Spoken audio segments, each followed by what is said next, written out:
que después tenemos que desglosar la palabra acá muy chingón, si querés. Sí, dale. Porque las palabras dicen mucho, guardan mucha información. Por eso es todo un gran concepto. Si bien los pueblos estos eran, el nombre auténtico se cree que era Genia, o Genen, según la zona, que es Genia, Genen, son los pueblos también chingones que viven en la zona norte y oeste de Córdoba. Y los que estaban más centro-sur eran los camiares. Bueno, y más que nada los diferenciaba el dialecto y esas cosas. Culturalmente, igual, no, muy similares. Claro. De todos modos, en unas crónicas, si vos te fijas, dicen que con cada pueblo que se tropezaban ellos, su andar, se hablaban dialectos diferentes. Se que era muy complicado entender o entenderse para los españoles, ¿no? Entonces por eso se empieza a meter como lengua el quichua, que también los pueblos de acá ya lo conocían el quichua, ya había venido como influencia a través de los anadirones, y a través, vos me hiciste acordar con esto que me mencionaste de andino de allá, de la cultura kunza, que fue la primera en traer oleadas de la lengua quechua, antes que los incas. O por lo menos las bases de lo que después iba a ser el quechua, y que también se desparramó mucho en Santiago fuertemente, y que formó el quichua. O sea que el quechua o quichua acá llegó antes que de parte de los incas. Es la lengua común, digamos. Claro, y vos me hiciste acordar con el tema de la sal. Esta cultura kunza vino con el tema de la sal, con ese conocimiento que la sal era común para conservar alimentos. Imagínate lo que valía, era oro para la época. Y la empezaron a desparramar a todo el tema del trueque de la sal, y desparramaron no solo eso, sino cultura, creencia. Vieron mucho la cultura del hombre tigre, de la creencia, ¿viste? Claro, eso que vemos mucho desparramado en el pueblo de Yavita, en tu zona. Acá en la zona también acá es muy fuerte el tema tigre uturunco, que se llamaba, que el jaguar o yaguarete. Una leyenda inclusive, muy interesante. Bueno, acá es muy fuerte, acá había jaguares en la Sierra de Córdoba, llegaba hasta el sur de Córdoba. El jaguar. Inclusive había una especie de gacela o algo así que se perdió porque los españoles la cazaron masivamente y se perdió. También. 7 variedades de ciervo había. Mira. Ahora quedan dos, una sola que la corzuela y otra que por ahí se ha visto, me parece. Bueno, pero había entre 7 y 5 variedades, que era la que de vez en cuando cazaba el conchigón. Bueno, el jaguar.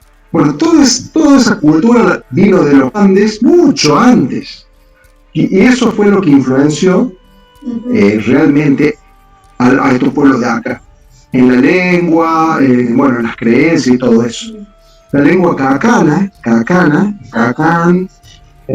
se dice, todas esas lenguas derivaron de estos kunza, que venían en grandes caravanas con llamas, con las alforjas llenas de sal, con chamanes, los humaños, el famoso humaños.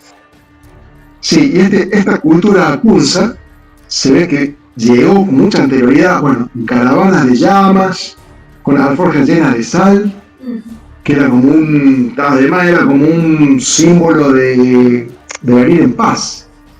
Vos entrabas ofreciendo esa sal, venían los humaños, que eran los chamanes de esa cultura. El término humaños parece ser que proviene de esa cultura, que después se esparció por acá también se lo conoce como el humaños, el chamán. Bueno, que era muy relacionado con el tigre, con el jaguar, con el yaguarete, que incluso se ponía el atuendo oficial, era la capita, ya vamos a hablar del porque si quieres. Venían los guerreros, por la duda, también relacionado con el jaguar. El jaguar era la cultura del tigre, del jaguar. Claro, sí. Creo que allá es la aguada. Sí, en la aguada acá es característico encontrar el chamán con el tigre. Todo. Exacto. Bueno, ahí fue muy fuerte eso, en cultura aguada. Fue, bueno. Y entonces vino toda esta influencia, ¿no? muy fuerte a toda la región, todo lo que se llamaba después como la región del Tucumán. Si podemos hablar como una gran globalidad del Tucumán, lo que fue Tucumán. Hasta Córdoba, lo que hoy en día es Córdoba, se lo consideraba todo la gran región del Tucumán. Con eso se encontraron los españoles a medida que iban bajando, de Salta, Jujuy, Salta, le decían, bueno, los nativos con los cuales establecían trato, le decían, bueno, para allá entrar a la región del Tucumán. Y era todo esto que tenían similitudes entre sí los pueblos. Primera vez que escucho el término ese. Claro, Tucumán. De ahí viene la españolización Tucumán, que lo que le sonaba es Tucumán. Claro, vos no tenías acostumbrado el oído a esos dialectos, te ponían lo que te sonaba. Claro. Bueno, entonces esa región tenía eso, ¿no? Y esa fue la influencia que también llegó el camichingón. Y camichingón es culturalmente también muy interesante porque tiene una doble influencia, que es la andina, de esto que estamos hablando, y también amazónica, que se puede ver representada en algunos tips así culturales, como por ejemplo la elaboración de la cerámica con un molde con una esterilla tejida. La técnica es netamente amazónico, más selvático, más del Chaco, ¿viste? Húmedo.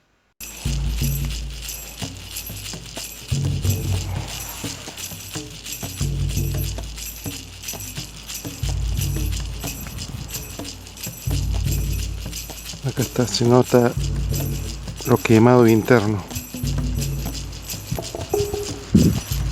de la cocción. Esto debe haber sido utilizado para cocina. Acá hay más de la otra.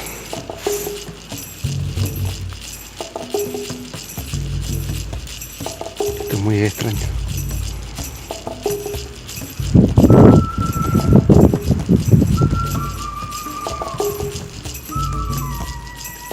Sí, sin duda estamos en zona habitada. Ya con esto lo confirmamos. Ha sido habitada. Y acá un nuevo trozo de cerámica.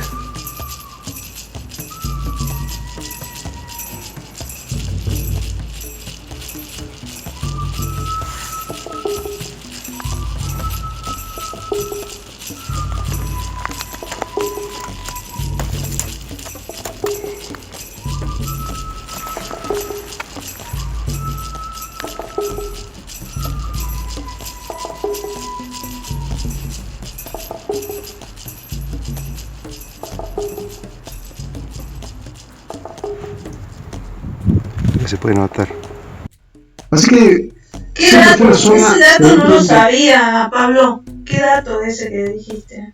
No. ¿Cuál? Porque dije el de la cerámica, porque acá lo que hacían era un choricito, viste, y lo iban sumando. Claro, bueno, acá hay variedad. Está esa técnica andina y está la técnica amazónica. Si no, te quiere un lugar de paso, de encuentro, de conexión acá. Como de intercambio de cultural, sí. De ideas, Sí, lo que sí se sabe que eran muy rígidos en la conservación y protección de su territorio. Claro. El camichingón, muy firme en eso, era como una policía que estaba ahí, el guerrero camichingón, que todo un tema aparte, cómo guerreaban, muy interesante de hablar, pero esta férrea protección del pueblo, de la zona de lo que es el poblado, nos lleva a su nombre, ¿no? Al camichingón. Si querés, desglosamos lo que decía José Fraile. Dale. Él decía la salida abierta, el techo puesto así hacia allá, por allá abierto, y este rectángulo, las paredes, las piedras van de canto en la base y se rellena de tierra como un aislante, se llena de tierra. Acá hay más, acá también está. ¿Ven? Las piedras de canto.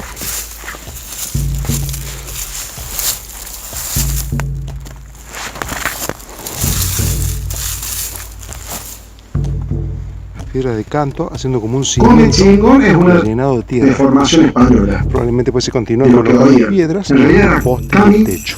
Kami Chingón. O sea, Kami, volvemos al concepto el pago de las sierras.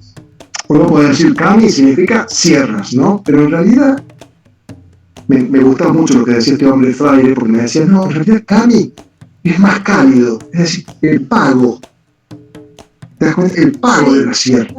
No es decir sierra, decir, significa sierra, fríamente a decir pago de la sierra. Ya tiene un velo de cariño, me tenía el lugar. Mi pago el de la sierra.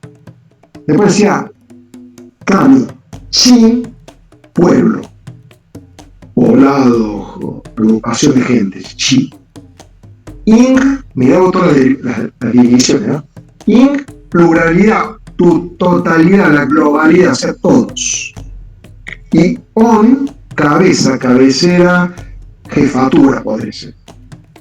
Entonces, volvemos a tener que hacer un gran concepto de una palabra que sea, los jefes son los jefes, los propietarios, la cabeza de la totalidad de los pueblos serranos. Todo ese concepto sería esa palabra. Claro. Si vos lees crónicas españolas, dicen, pues su grito de guerra era Camichingón, porque ellos venían gritando eso cuando venían a pelearnos, ¿no? En realidad ellos gritaban Camichingón porque significaba eso. Somos nosotros los jefes de las cabeceras de esta región. ¿Te das cuenta? Qué mala interpretación. No tenían ni idea. Claro, se lo llama Comechingón porque es su grito de guerra. Significa fuera. No era fuera. Era esto. No ingresen sin nuestro permiso. Somos los jefes, los propietarios, ¿no? En un concepto. Es nuestro hogar, porque la primera parte. Sí. Vos dijiste esa palabra que significaba de cariño. Pago. Somos todo el pueblo de este pago somos nosotros. Una cosa así. Es nuestro hogar, nuestra casa, nuestra tierra. Claro, es re importante porque todo eso engloba. Después hay traducciones, se han dicho que no, que Camichingón significa el que vive en cueva, que era un término sanavirón, pero no, yo creo que este es el estudio más profundo y serio que se ha hecho lingüísticamente hablando, y que este hombre lo rescató Rossi Fraile, estudiando muchos otros investigadores que se le han dedicado la vida a esto. Y bueno, ahí vos me decís, el culto a la guerra, ¿eran guerreros? Sí, eran muy buenos guerreros, estaban muy bien organizados para eso. Lo cual no quiere decir que vivían en guerra. No, lo que pasa, Pablo, que ellos eran vecinos de los arabirones, que también eran de invadir, tenían capaz, como había conexión entre los pueblos, ya sea comercial, ellos se daban cuenta que, por ejemplo, el Inca era muy invasivo, de hecho, llegó hasta donde. Entonces, ellos no podían, tenían que mostrar, aunque sea un respeto, que se los respetaran, si no... Eso genera, yo creo que era más para sabe eso. Que había un gran respeto hacia el afuera, pues adentro había rencillas, ponele, de una parcialidad a otra, porque por invasión de territorio de casa, porque había una rencilla que se llamaba la batalla de Guanaco, que era cuando una parcialidad o pueblito invadía el territorio de cacería por ahí del otro, del otro. Entonces, ¿qué pasa? El otro le decía, sí, me invadiste el territorio, bueno, ya sabes que para después de la festividad del algarrobo vamos a hacer la guerra de Guanaco. De la observación de cómo los guanacos se disputaban la hembra entre sí, que se hacían esos escupitajos y por ahí se pegaban unas pataditas entre ellos, que era como una batalla de amedrentamiento, no era una batalla sangrienta, era como decir, no, yo voy a ser el macho. Bueno, ellos, observando eso, que era una amedrentamiento, pues dicen, ahora te voy a demostrar que vos te equivocaste, y se agarraban a pedradas, a lo sumo, que eran muy hábiles, que al día de hoy el cordobés es famoso por la piedra. Bueno, eran buenos. Sí, yo soy uno del club de que nos queríamos tirando piedras haciendo puntería. Bueno, Y bueno, se trataba de eso. Un pueblo decía, nos mandamos la máquina de atravesar el paso de ellos, ya sabían que iban a recibir esa especie de batalla o de conflicto que era tirarse las piedras. Podría haber alguna que otra flechita dando vueltas, pero la flecha del camichingón para esa batallita era muy pequeña, no podría más que provocarte un tajito, una lesión muy débil, muy pequeña, quiero decir, porque era débil la potencia. Eran arquitos pequeños, no eran de gran potencia. Aparte era más para la cacería, digamos. Animales pequeños. Y ¿qué te podían hacer a lo sumo por haber transgredido esa norma? Que te quemaran un siglo de acopio de... Claro. Y dependían justamente de no abusar de lo que había, proteger que las especies se puedan replicar, ¿no es cierto? Es parte de lo que venimos hablando de cómo sustentarnos en este entorno. Claro. Si no mantenemos ciertas normas, se nos va el equilibrio. Claro.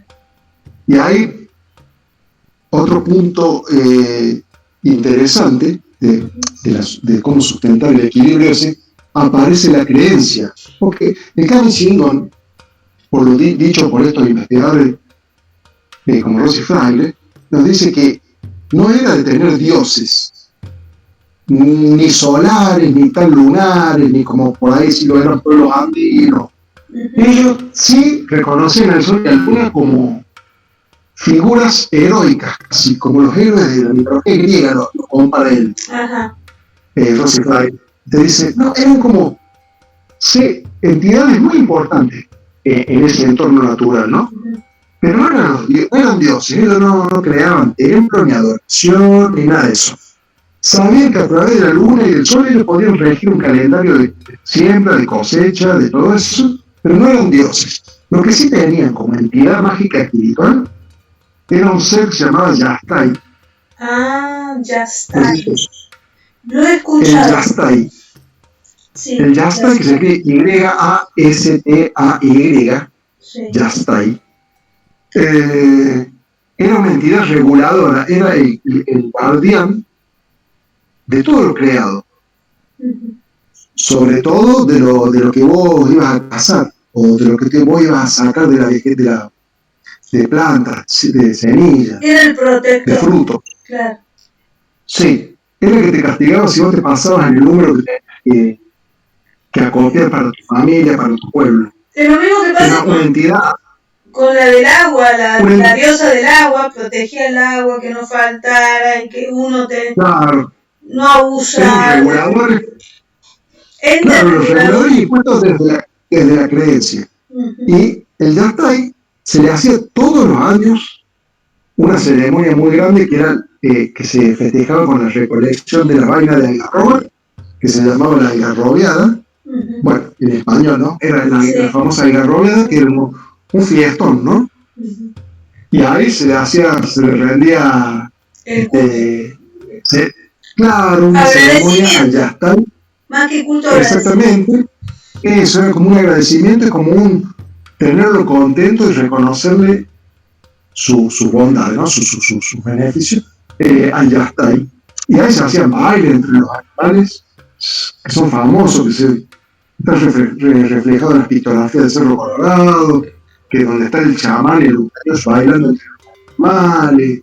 Bueno, ahí corría ¿cómo se llama? La loja, que era una especie de cerveza hecha con algarroba, se embriagaban, bailaban, cantaban, hacían coros, hacían cuadrillas de bailes, un jodón. Claro. Bueno, pero era todo el nombre y agradecimiento a Yastai, que era una entidad rectora a la cual se le pedía, a la cual se le lloraba ante la carencia. Era muy también natural hacer ceremonias de lloro, de llanto, de encomendarse y pedir. Claro. De esa manera. Ellos sentían que Yastai te escuchaba más cuando vos lo hacías con tanto sentimiento, tanta carga.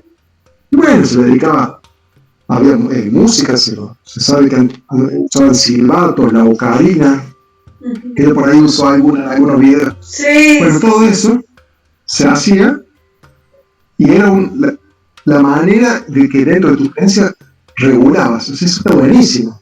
Claro. Era una creencia con un sentido, te das cuenta que era un hilo muy delgado para mantener el equilibrio. Ellos tenían muy bien, por eso eran bravos. Claro, ellos tenían muy claro que de ese equilibrio dependían ellos, de su vida, porque si no había agua, no cuidaban lo que les daba de comer, las plantas, que más allá había también plantas que eran curativas, tenían su conocimiento. Si no respetaban eso, ellos también desaparecían con eso.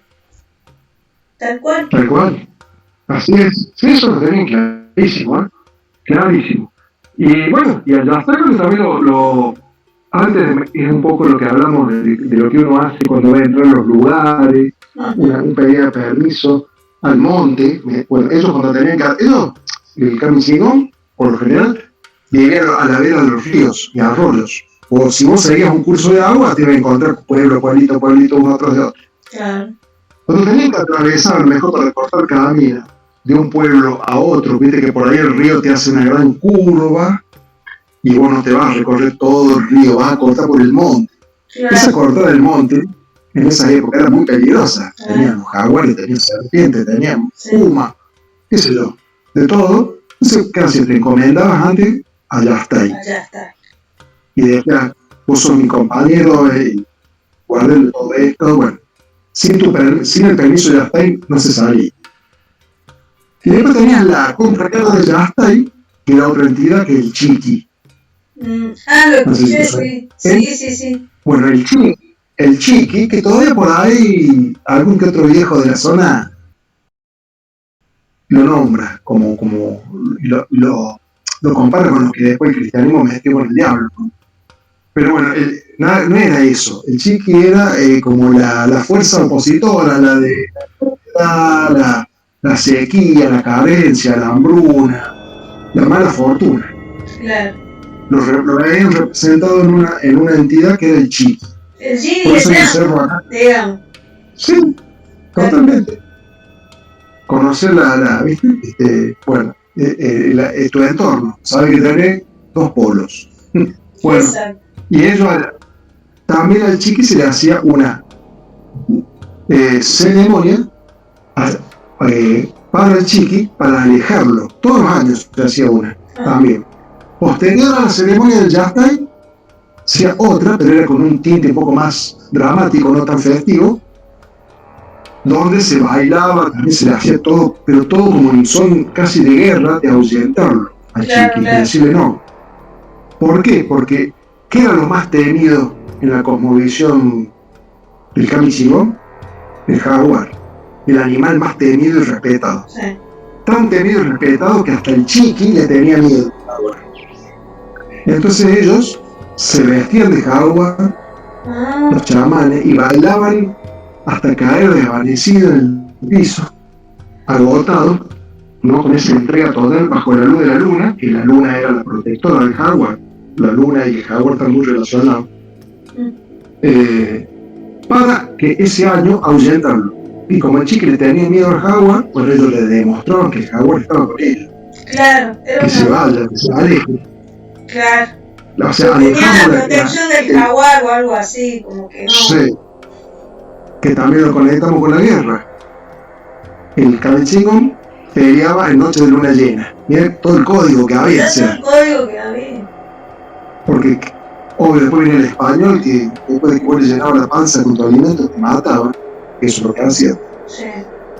Imagínate si le van a entender, ellos no pueden interpretar ese nivel de crueldad y de traición. Te estoy dando de comer y me matas. Sí. O sea, eso desmotivó tanto también al pueblo originario de que no poder hacer frente a semejante embate de maldad o de crueldad, vamos a decir, ¿no? No entendían la psicología. Entonces, no, el Kamisigón peleaba y decía con el oponente, hablaba cuando se iba a pelear, iba a ser bajo la luz de la luna, bajo la dirección del jaguar, que era el brazo derecho, guerrero de la luna, ¿sí? Entonces hacían esas batallas ya todo muy con código. Ellos armaban una cuadrilla de guerreros, la primera fila eran flecheros, la segunda tenían ondas con piedra, la tercera con unas lanzas cortitas, y al final venían los antorcheros, los que traían la llama, el fuego. Se pintaban el cuerpo de dos mitades de colores, el rojo y el negro. Mitad cuerpo rojo, mitad cuerpo negro. Como peleaban de noche, con la mitad negra, se escondían en la oscuridad de la noche, avanzaban. Y el ataque hacían con el costado derecho, para que sea más fogoso, y si se producía alguna herida o un sangrado, se mezclara con el rojo de la pintura y no incentivara al enemigo, no le levantara el ánimo. ¡Wow! ¡Qué increíble! Eso no lo sabía, Pablo. ¡Qué interesante! Sí. Todo este sistema de guerrero, de batalla lo llamaban guasabaras.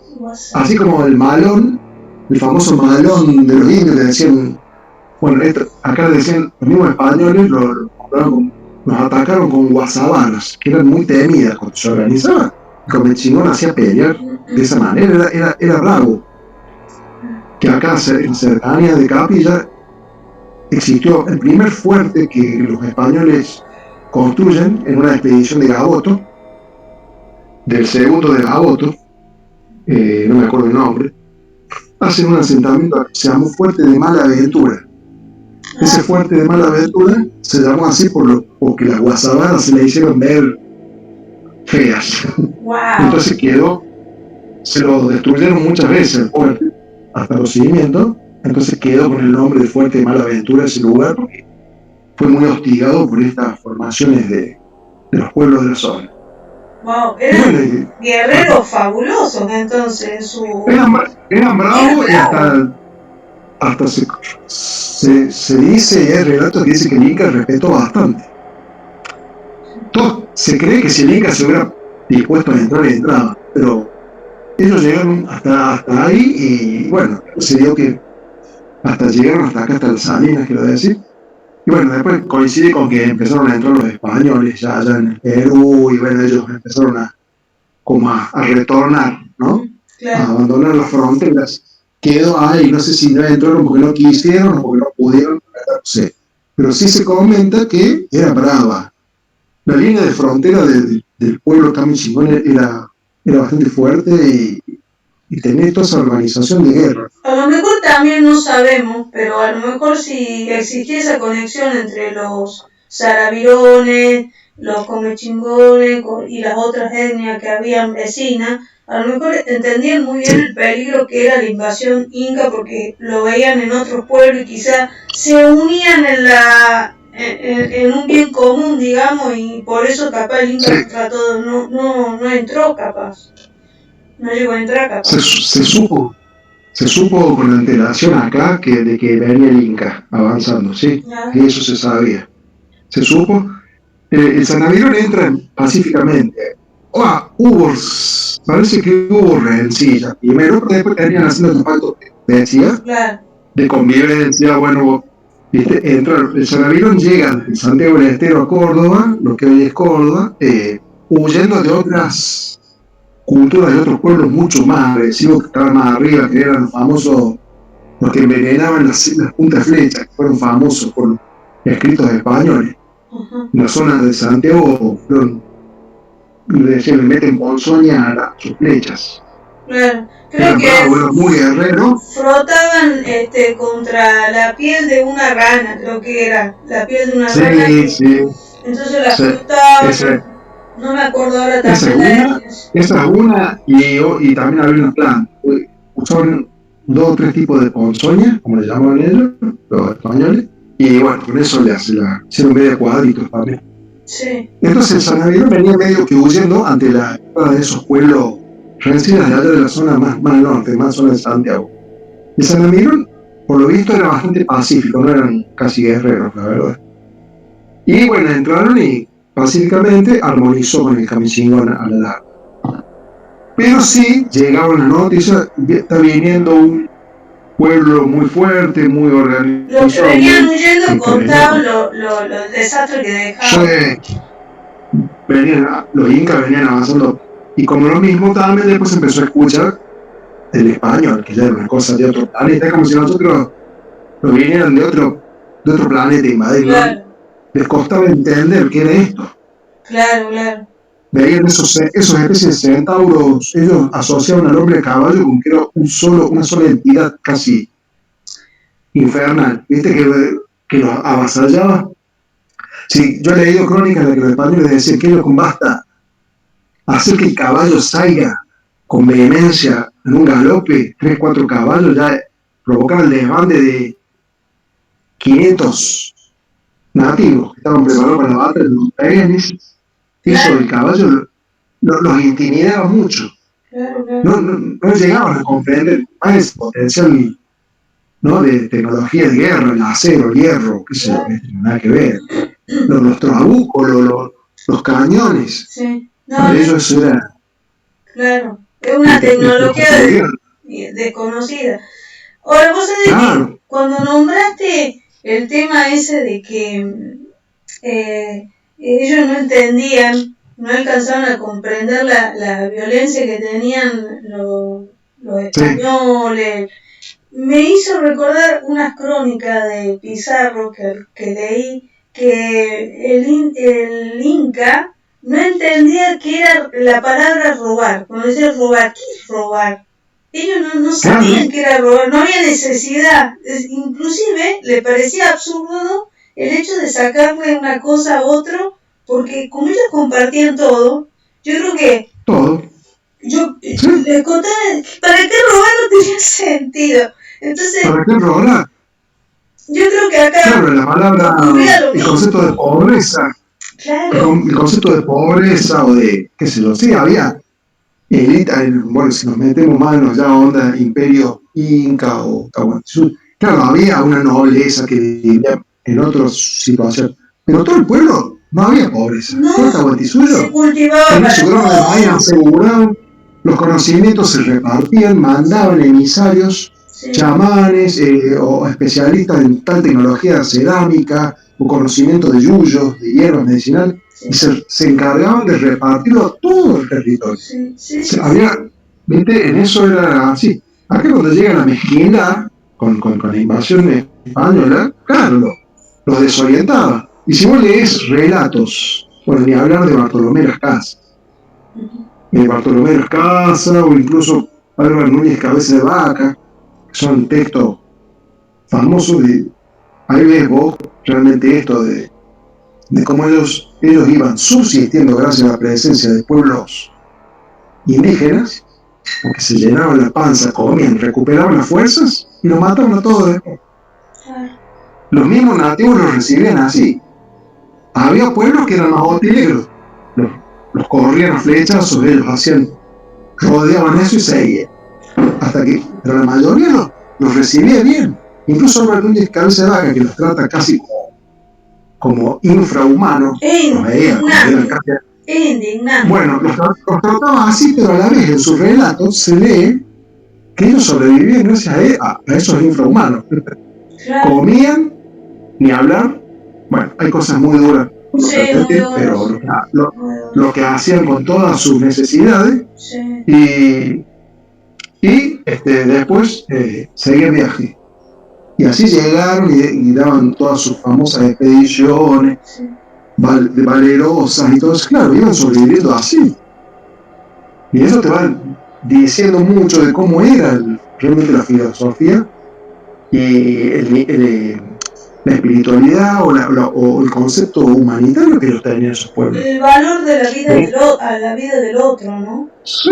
Al que llegaba de capa caída, como decimos nosotros, protegerlo, ¿no? Si estaba herido, si estaba... Por eso no entendía el concepto. Hay relatos que son... Yo he llorado, pero leyéndolo. Claro. Que ellos llegaban andrajosos, porque no andan como en las películas con armadura brillante. Fíjate cómo andaban esos tipos caminando por el medio de la selva, los montes, entre las piedras, las cuchillas. Bueno, y los tipos llegaban hechos unos andrajos, muriéndose de hambre, casi no podían ni hablar. Y los pueblos los recibían llorando por verlos tan mal. Lo describen ellos mismos. le hacen como un recibimiento que se llama, lloraban, los abrazaban como si fueran niños perdidos. Wow. Bueno, y después sucedía todo lo que te conté. Es indignante, Pablo, cuando lees esas cosas. Ya está aceptada esa realidad. Pero uno ni lo entiende tampoco. Después mirá lo que ha pasado tiempo, uno lo lee y llora, porque no lo entiende. Sí. Yo sé que son temas que traen controversia, porque hay muchos que son pro colores, ¿sí? No seríamos lo que somos sin aquello, pero no hay que dejar de ver que eso fue así. Que eso que tiene que movilizar odio y rencores, creo que no. No. Ya está, ya sucedió. En la historia de la humanidad siempre fue así, un pueblo pisa otro. Aparte, los españoles no son responsables, los que están ahora, como nosotros habremos hecho, al contrario, allá está habiendo mucha conciencia y hay mucho intelectual en el rescate, casi te diría que filosófico de aquellos pueblos. Sí. Hasta filósofos franceses han desarrollado proyectos de humanidad basados en el Tahuantinsuyo, ¿viste? O decir, a ellos les parecía espectacular ese modo de convivencia, donde no había pobreza, no había delincuencia, no había robo. Habrán habido otras cosas, Mati. Ojo, no estoy endiosando, había puntos oscuros, obvio, pero había muchos rescatables que para estos tiempos, ¿por qué no retomar? Yo lo que voy es, al querer recordar aquello de la conquista y la crueldad de todo aquello, no quiero despertar bronca o decir, viste lo que nos hicieron, no. Quiero así tener conciencia y no me venda, y que no se imponga la idea de que eran simplemente unos animalitos de Dios que andaban sueltos. No. Eran pueblos muy a tener en cuenta un montón de conceptos y filosóficamente hablando, muchas cosas. Sabios. Yo rescataría muchísimo para esta sociedad de hoy de ellos. Estudiándolo bien en su justa medida, como decía, sin endiosar a nadie, sin incomoдар a nadie, pero no descartemos eso como que eran unas salvajes, nada que ver, no era nada que ver, eso me gustaría que se reivindique a mí, más que cargar el odio hacia quienes hicieron qué cosas, ¿viste? Claro, eso es parte de la historia, otro tiempo, ¿no es cierto? Ellos tenían un desarrollo espiritual, una visión distinta y por eso, bueno, hay que pensar una cosa. El español había alcanzado, ya estaba en la parte científica, ellos no tenían la parte científica, tenían quizá unos conocimientos en que el comechingón es como nosotros estamos con toda la tecnología y perdimos el contacto con la naturaleza. Los españoles habían pasado por eso en su época, con su tecnología de la época, y habían perdido ese contacto con la naturaleza. Que estos pueblos, al no tener esa tecnología de la época, por decirlo así, ese conocimiento de estudio, la escritura, como la tenía el español, eso lo hacía todavía estar en contacto con la naturaleza. Nosotros lo hemos perdido. Entonces, yo creo que también el concepto ya de vida occidental netamente en búsqueda de, qué sé yo, de la comodidad, de todo, ¿viste? Se pone en valor eso.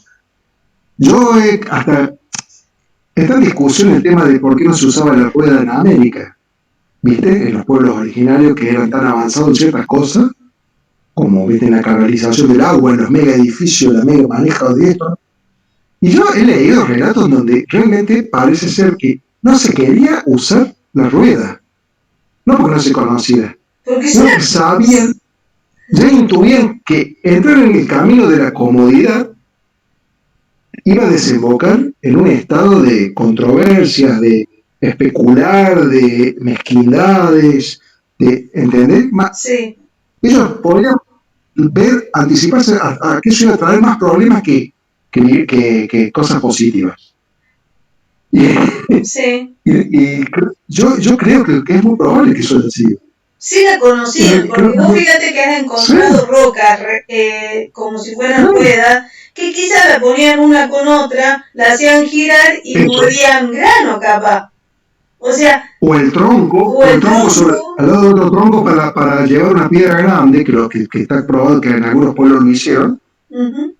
Ahí no estás viendo que una rueda te está llevando un objeto. Claro. Aparte, tenemos que ser lo tenemos subestimado mucho para creer que no se le podía ocurrir eso. O sea, me parece. Pero bueno, era otro concepto totalmente diferente. Tal es así que, por ejemplo, el oro para los españoles era riqueza y para el indígena no, era algo que representaba, tenía un brillo, quedaba bonito para representar capaz un sol, que era la deidad que le alumbraba del día, hacía crecer la naturaleza. Pasaba por lo material, era otra la visión.